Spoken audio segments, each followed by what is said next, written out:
Hi, Steve here. So I'm going to go through some of the options that you had requested. And so I still have the two units basically centered between the lamps and making sure I have the 18 inches of clearance below the units here from the edge of the heater itself here. 18 inches to any combustible, the fan blades being possible combustibles. And then also, I didn't mention this before, but you can see how I've dropped the unit down quite a bit here.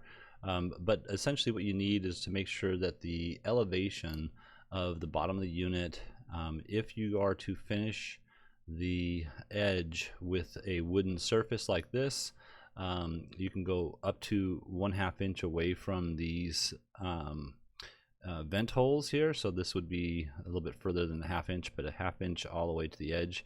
And then you want to make sure that the heater itself is lowered so that it is at the same elevation as the ceiling finish.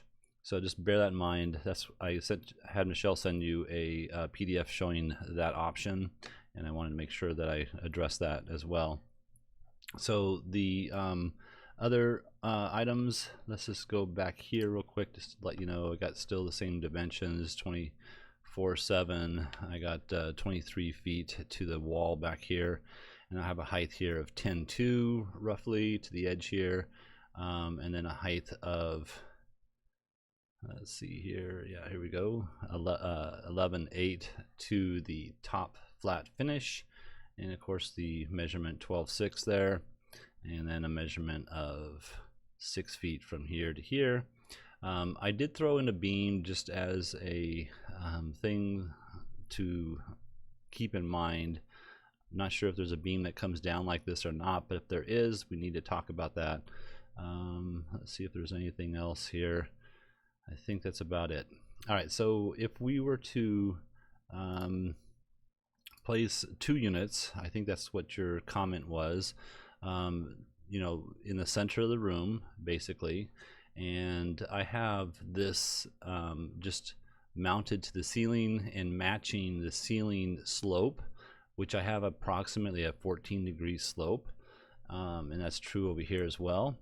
Then you want to make sure that you know, we have a light up here, number one. I'm not happy about that, but you want to make sure that the clearances are met. So there's you know, clearances above the heater, which is 6 inches, and then there's clearances below the heater, which is 18 inches from this edge over. So at a 14-degree tilt, you really need to make it so that it's 30 degrees. So add another, you know, an additional 16 degrees in order to make it so that it won't hit this beam over here.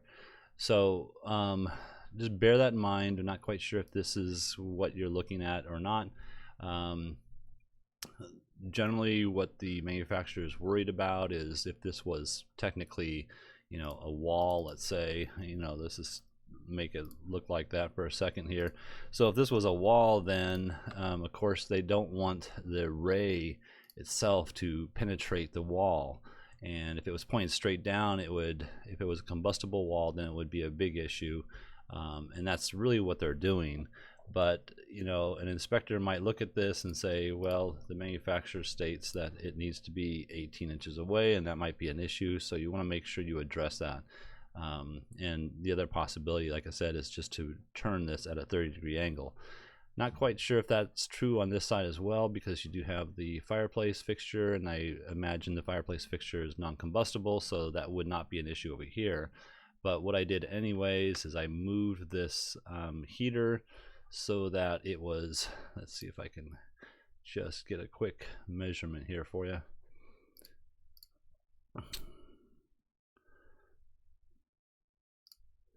Let's see here.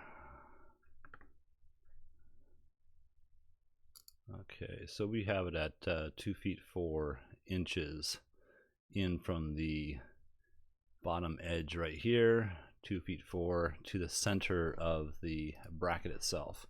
So in any case, if this beam is not there and you wanted to move it down a little bit so that you can accommodate the light fixture, that's fine as well. But I would keep it at about this 14-degree angle, and or if you moved it down this way here, then you would probably want to change it to maybe a 16 to 18-degree angle. And the same would be true over here as well. So, all right, let's look at clearances. Let's look at the footprint of heat now. So you can see here with the just additional 2 more units, and I think I mentioned it already, but these are centered. And let me just get rid of this for a second here. These are centered within the room. And you'll see the footprint of heat is, really good. It's still, we're still missing these corners here on all 4 sides. So that might be something that you want to address or not. Obviously this is an entry point back here, and the same I believe is true over here, but this heater here is already taking up some of that issue there. So, and I'm not sure if I mentioned this before, but CD 6024 is this model, and these are WD 6024s with a flush mount kit. So that's how that would look. Not sure if that's exactly what you're looking for, or is it something more like this where you're looking for the same type of heater placement, but with 4 units on each side, and that'll give you a total coverage of the entire space there, which would be perfect, I think. And in any case, I'm not quite sure which one that is that you're looking for, but you wouldn't have that issue with this light issue here, and you would still have the issue with the beam if that's possible that it is present. So again, you'll have to decide on this position. If you wanted to move it up a few more inches, let's see if we can just do that. Approximately, let's go with, that's 10. I'm going to go with maybe 8 inches and see what that footprint of, or sorry, the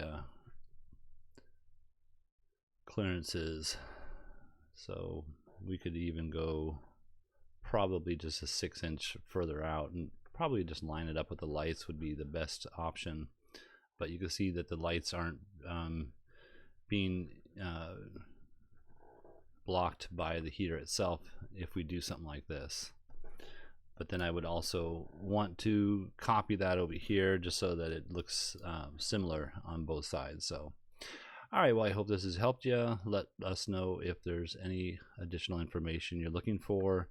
Thank you very much. Have a great day.